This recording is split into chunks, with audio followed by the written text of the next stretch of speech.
Room पे जाना है।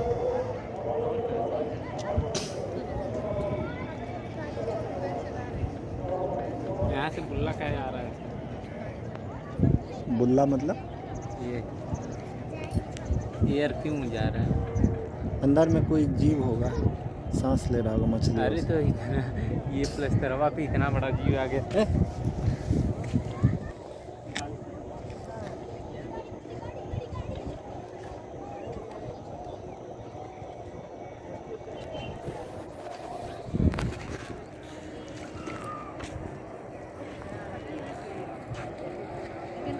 लगातार आ रहा है ना, कंटिन्यू आ रहा है। वहाँ का प्लस्तर गया है।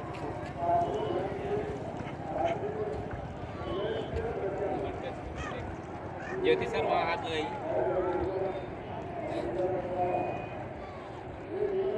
ज्योति सर